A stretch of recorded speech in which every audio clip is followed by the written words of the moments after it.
አንዳንድ ሰዎች ደግሞ ለምንም አታፍሩ በመድኃኒዓለም እኔ እግዚአብሔር ምስክሬን ይቅርታ አድርጉልኝ እንጂ ማለት ነው። ሚዲያ ላይ ሲጀመር ምግብ እየበላሁ ለምንድን ነው ራሴን የማሳየው? ለምንድን እንደምትበላ እኮ እናውቃለን። ደግሞ ቁጭ ብላ በኩብዝ ይዛለች፣ ድንች ወጥ ነው እንደ ሱቅር ትከታለች። ደግሞ ይሄ ቃራው የሚያቃጥል ቃራ ይሄ እሱ እኮ አይበላም። ለእንትን እኮ ነው ለዳጣ እኮ ነው የሚደረገው። እሱ እኮ ሩዝ ላይ የሚደረግ ነው፣ ደግሞ የሚፈጭ ነው። እንደዚህ ከሽ የሚደረግም አይደለም። ኧረ ሀቢብቲ እንደዚህ አትቢ እባክሽ። ደግሞ ገንፎ እንዴት እንደምትበላ በስመ አብ ወመንፈስ ቅዱስ መብርሃንንም እኔ መስዋዕት አሁን በቃ ሚዲያ ላይ ቲክቶክ ታውቃላችሁ መቼም የቲክቶክ ነገር ሚዲያ ላይ እንዴት ቲክቶክ ላይ እንዴት እያዞራት ነው። ደግሞ እንደዚህ አትብዬ ነው ውድ። ምን ነው ምግብ በልተሽ አታውቅም የኔ እናት? ኧረ ተይ ኢትዮጵያን አታሳድቢ። ወይኔ ምን ነው የኔ እናት? ኧረ እንደዚህ አትብዬ መቤትን እኔ እውነቴን ነው እንዲደርሳት ማርያምን ሼር አድርጉላት። እኔ አልፈልግም ለኔ ሼር አጣርጉ ለሷ እንድደርስላት ማርያምን። ይሄ ምክንያት ተስማ እኔ እንደ ሄቴ ነው መቅርሽ ማርያምን።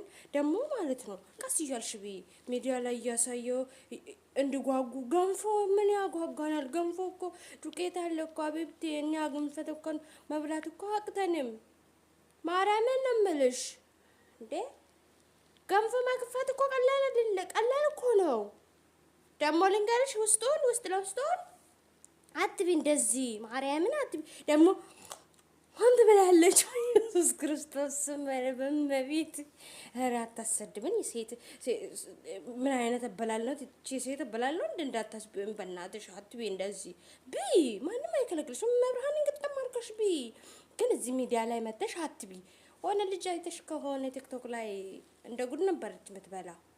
ግን እሷ አሁን ምን እንደተደረገች አላውቅም። የለችም እንደ ጉድ ነበረች የምትበላ። አሁን አንቺ ማዳምሽ ካየች ይሄ ቲክቶክ ላይ ትሰራለሽ፣ ማዳምሽ ካየችሽ እኮ በቃ እቺ እኮ የቤት ለአንድ ወር የገዛው አስቤዛ ለአንድ ሳምንት ልታረግብኝ ነው እንዴት ልሻለች? አዛኝቷን ነው የምልሽ።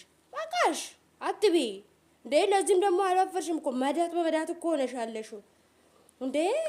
ደግሞ ቆይቼ እንዳልሰድብሽ ማርያምን። እኔ ለነገሩ አገባኝም እንደ ፍላጎትሽ ቢ። ጌታን ነው የምልሽ እንዴ። እንዲህ ነው የምትበለው ደግሞ በማንካ ሙሉ። ይሄ የእንትን ማንካ እየሾርባ ማንካ አይመስለኝም። በነገራችን ላይ እንትን እኮ ነው ይሄ ምግብ ምጨልፎ ወጥ ምናምን ምጨልፎ ማንካ ነው የምትበይው። ኧረ ሄቴ በማርያም እንደዚህ አትቢ። ወይኔ ወድሻለሁ ግን እንደዚህ አትቢ ስለምታዛዝኝ